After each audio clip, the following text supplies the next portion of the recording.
Cyril, comment se présente cette journée de dimanche? Est-ce qu'on s'attend à de nouveaux affrontements?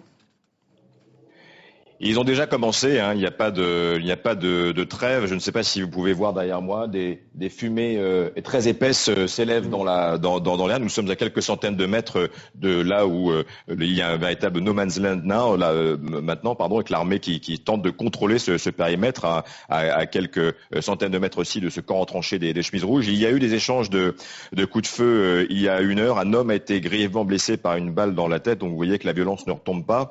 Nous venons d'entendre également 5 très très lourdes explosions. On a pu nous diriger dans les rues de Bangkok un peu toute la nuit.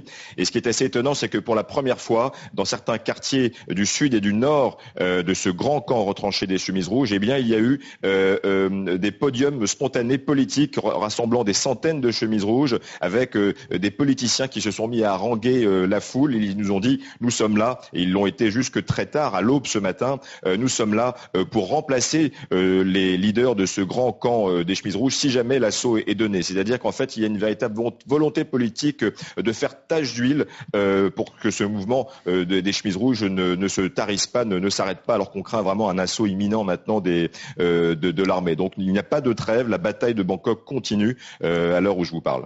Cyril, vous parlez d'un assaut imminent, le gouvernement parle aussi d'imposer un couvre-feu. Est-ce qu'on peut sortir de cette crise par la force ?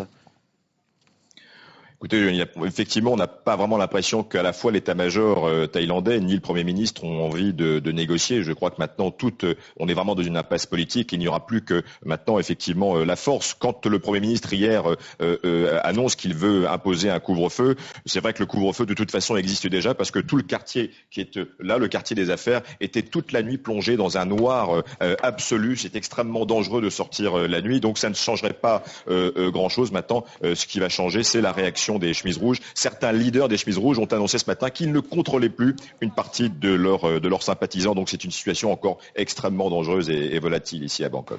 Merci beaucoup Cyril Payen depuis Bangkok.